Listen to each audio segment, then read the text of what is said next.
l'impérialisme wala sax implication mais c'est pas des impérialistes, c'est des organisations non gouvernementales. mais mënoo leen détacher aussi si système européen bi aussi Malal. Non, je suis pas d'accord. C'est-à-dire comment en tant que journaliste tu peux considérer une ONG comme une organisation impérialiste. mais Malal bu ñu xoolee waat histoire rek mun nañoo wax ne ONG yooyu dañoo soppeeku rek doon léegi jox ma histoire doon la wax lu fi évangéliste yi nekkoon autant ba dugal fi li nga xam ne mooy colonisation pour ne pas dire traite négrière aussi Malal aussi.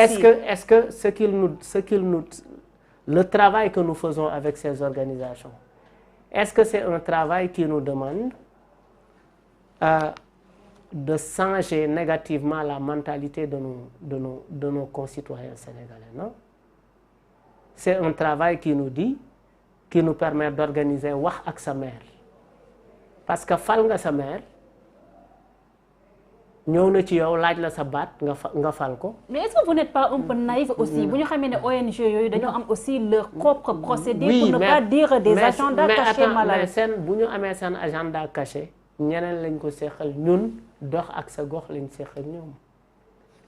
mooy wax ak sa maire wax ak sa député te wax ak sa maire dafa war parce que léeg-léeg député ñëw ne la dinaa la tabaxal tëli te député amul budget daf la war a représenter assemblée.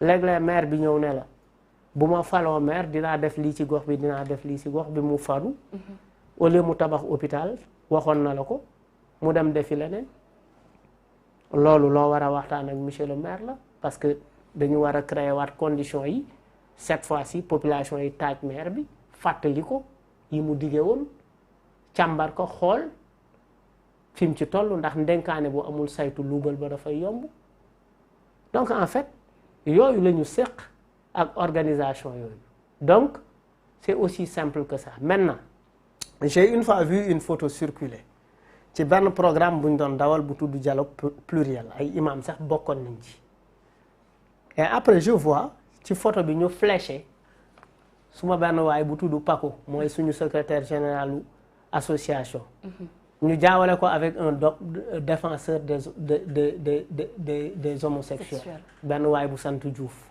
Paco rappeur la Pat Ghetto la bokk moo woy Dieynaba Sankuna après ñu wane ñu ci benn photo bu ñu amoon benn réception prix Y'en a marre à l'ambassade des Pays-Bas mooy bi ñu nommé les ambassadeurs de la conscience ci ambassadeur ci photo yooyu ñu fléché ci ambassadeur u Hollande ne moom mooy dirigeant góor jigéen ñi alors que kooku à côté y avait sa femme donc en fait nit ñi dañuy jaxase aujourd'hui internet on sait que internet li muy yàq moo ëpp li muy defar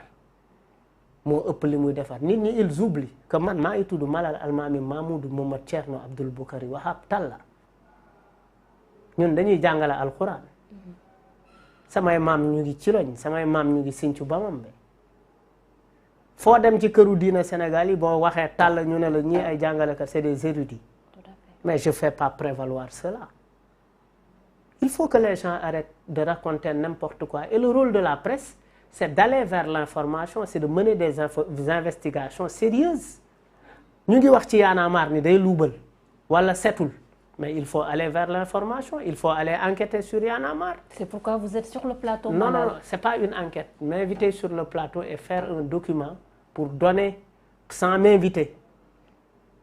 M'inviter sur le plateau c'est autre chose mais mener une enquête c'est autre chose loolu mooy dëgg c'est-à-dire yéen da ngeen a war a nekk le rôle du média c'est quoi moo war a nekk entre le peuple et les institutions milieu mais léeg-léeg nga gis média bu jeng di wax lu ko neex et puis ngeen foog ne tous ces mouvements là qui sont là muy nitu dëgg Y'en a marre FRAPP etc. ni ñuy organiser woo di dénoncer les abus d'un pouvoir politique des élus des autorités di yee population mais les États également s'organisent parce que ils disent que ñii bu ñu teelul jóg ci ñoom suñu teraanga lañ ñuy xañ. théorie du complot bi day taxaw foofu. oui ils s'organisent pour déstabiliser également ces mouvements là. Malal activisme et politique aussi. mais l'activisme c'est de la politique. c'est une réflexion. Ñu bari dañ leen di jiiñ que vous êtes des politiciens encagoulés, Malal. Oui, mais l'activisme, c'est une réflexion libre sur la politique. C'est quelqu'un qui agit et réfléchit librement sur des actions que mènent les politiques.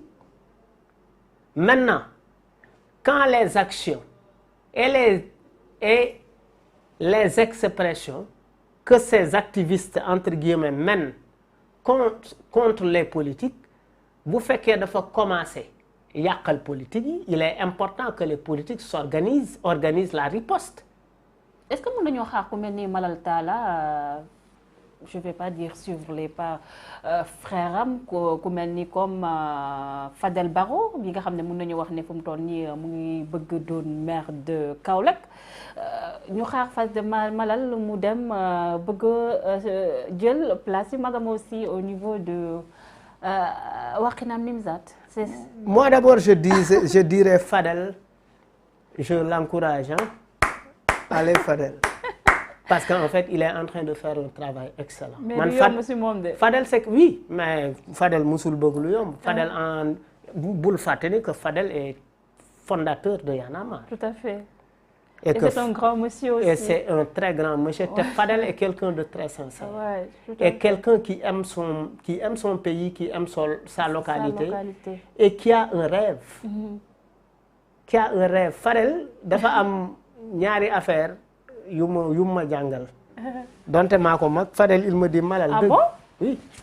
Fadel il me dit Malal dëgg bu ci ragal a wéet. dëgg bu ci ragal a wéet mu ne léeg-léeg di nga wax dëgg nit ñëpp beddi la teg la nele ber la. nga toog boo deful ndànk jooy. wala bëgg a daw. génn ci li nga ne.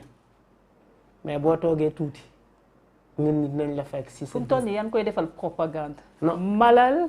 ndax dina mës a dem xalaat doon yaa ngi politique te loolu bokkul seen idéologie Y'en a marre Fadel pour clôturer na ndawu Kaolack yëpp daw songu góor ak jigéen mag ak ndaw Kaolack Fadel mat na ndaw man nag au niveau de Wakhinane il y a longtemps j'avais un projet pour nekk fa maire mais j'ai réfléchi non seulement je ne veux pas gêner Racine parce que ñoo bokk ndey ak baay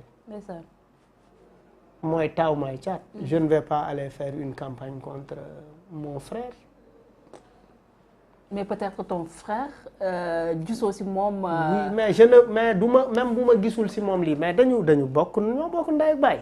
c'est compliqué mooy taw may caat mooy xëccoog moom mairie muy campagne may campagne ñuy waxante ay mbir jaraluma ko. mais on est dans une république. oui mais jaraluma ko je ne peux pas le faire ça je ne peux pas le faire. Et je ne le ferai pas. Tout à fait, on est d'accord. Malal, on va terminer avec élection locale yi le débat sur les primo-votants aussi ñu bëri jàpp ne président Macky Sall dafa dugal aussi ndëgg sërëx par rapport ak jeunes yi nga xam ne ils n'ont que 45 jours pour s'inscrire. Oui, mais que les jeunes aillent se mobiliser. nañ daw bindu ji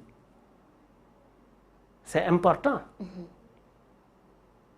nañu daw bindu ji loolu mooy dëgg li ñuy toog seen buntu kër yi di naan ataaya di waxtaan Sadio Mané Messi Balla Gaye Modou Lo nañ daw bindu ji c'est ça la vérité c'est important qu'ils aillent s'inscrire nañ dem envahir les bureaux de vote les bureaux d'inscription. Tout à fait am na benn révélation boo xam ne l'ex-directeur de l'ONAS def na ko ci benn plateau de télé Lassana di xam ne ni carrément à l'époque ba mu waree recevoir kii di Ousmane Sonko on lui avait interdit de le recevoir. Oui ba noo jàngatee loolu en fait. Oui en fait. Un fonctionnaire qui a été obligé de ne pas recevoir un citoyen lambda pour des questions de gestion aussi. Non mais en même temps en fait pour des questions de gestion Sonko était un député et ce problème moi je pense que Sonko devait le soumettre à l'Assemblée il y a une commission. Ok. bu ñu toppee ni mbir yi war a demee député la ci commission bi la war a dem. Mais il est aussi un citoyen aussi. Oui mais il est député loolu mooy différence bi.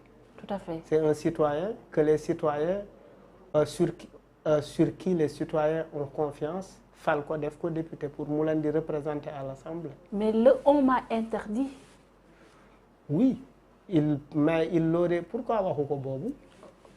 Ça aussi c'est un problème. Hein. C'est ça mon problème. Il l'aurait dû. Pour moi, il est dans une victimisation. Il l'aurait. Pourquoi waxu ko jamono boobu? Pour moi, il serait beaucoup plus sincère. bu ko waxoon jamono boobu. jamono boobu waxul dañ ko tere. Tout à fait. Pourquoi il attend aujourd'hui pour le dire? C'est un problème aussi de nos autorités. Hein. Oui, c'est-à-dire les gens se victimisent. Et les Sénégalais... Tant qu'ils sont dans le système, tant qu'ils comptent avoir une responsabilité dans le système est parfait. Mais quand le système les met de côté, le système est pourri. Et ils ne font pas partie de la... Et ils vomissent cette pourriture. Merci beaucoup, Malal Talla. Ça a été un plaisir de vous recevoir. Merci. Vous avez les salutations d'un frère qui est en France. C'est un avocat, ça, je peux dire. Il me dit que Taï Damay Setan, parce que moi j'aime bien Malal Talla. C'est quelqu'un de très dense et il a une personnalité atypique. Et les Sénégalais, ils ont du mal à s'identifier à lui. Il dit que c'est un très grand intolo. Merci. Tu fais sur le plateau. Je suis un peu mais bul ma kii waay bul ma wàññi quand tu